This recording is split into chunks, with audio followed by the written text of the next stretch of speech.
UK ഭയങ്കര ഒരു luxurious life put out ചെയ്ത് അതിലൂടെ ഒരു ഓഡിയൻസിനെ വളർത്തിയെടുത്ത്. കല്യാണം എന്നൊരു പ്ലാൻ ഉണ്ടോ? ഇല്ല. കല്യാണം കഴിക്കാൻ വിരോധമാണോ? വിരോധമൊന്നുമില്ല. ഇപ്പൊ എന്തായാലും പ്ലാൻ ഇല്ല. ചോദ്യം എന്താണെന്ന് വെച്ച് കഴിഞ്ഞാൽ മിന്നുന്നതെല്ലാം പൊന്നാണ്. ഞാനും ഷബീർ ഏതായാലും റൈഡിംഗ് ഗിയേഴ്സ് ഒക്കെ ഇട്ട് നാട്ടിലേക്ക് തിരിച്ചു വരുത്തേ. അങ്ങനെ അണ്ണൻ പട്ടികളെ കാണിച്ച് നമ്മളെ പൊട്ടനാക്കിക്കൊണ്ടിരിക്കുവായിരുന്നോ എന്ന് ചോദിച്ചാൽ അറിയില്ല.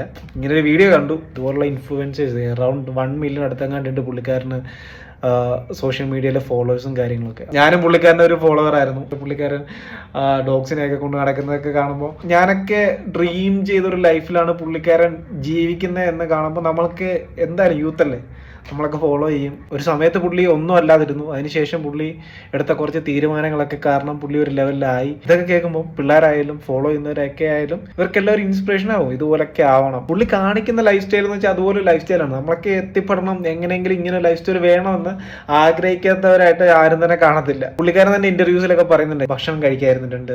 അതുപോലെ കഷ്ടപ്പെട്ടിട്ടാണ് ഞാൻ UK എത്തിയത്, അവിടെ വന്നിട്ട് ബിസിനസ് സ്റ്റാർട്ട് ചെയ്തു, അങ്ങനെ ഇങ്ങനെ എന്നൊക്കെ പറഞ്ഞ് പുള്ളിക്കാരൻ പറയുന്നുണ്ട്. അപ്പൊ ആ ഒരു വീഡിയോസും കാര്യങ്ങളൊക്കെ കണ്ട് നമ്മുടെ അനിയന്മാരൊക്കെ ചിലപ്പം ഇങ്ങനെ ഇറങ്ങുന്നുണ്ടായിരിക്കും. പുള്ളിക്കാരൻ ചെയ്താൽ പിന്നെ നമുക്കും ചെയ്യാൻ പറ്റാതിരിക്കാൻ എന്നാ, ഒന്ന് ശ്രമിച്ചു നോക്കാനൊക്കെ പറഞ്ഞ് ഇറങ്ങുന്നവർ കാണും. ചില സക്സസ് ആവും, ചിലപ്പോൾ കൈവിട്ട് പോവും. പറയാൻ പറ്റത്തില്ല എവിടെ ചെന്നാൽ അവസാനിക്കുന്നതൊന്നും പറയാൻ പറ്റത്തില്ല. ഇതുപോലെ ആളെ പറ്റിക്കുന്നതുകൊണ്ട് എന്താണ് കിട്ടുന്നത് എന്ന് മനസ്സിലാകുന്നില്ല. ഇതിൽ സാധനമുണ്ട് കേട്ടോ, ഇതിൽ സാധനമുണ്ട്. അപ്പോൾ നിങ്ങൾ നാട്ടിലെ കോണ്ടന്റ് ക്രിയേറ്റേഴ്സിന് എല്ലാം ഒരു സന്തോഷ വാർത്തയാണിത്. അപ്പോൾ എല്ലാവരും എൻജോയ്.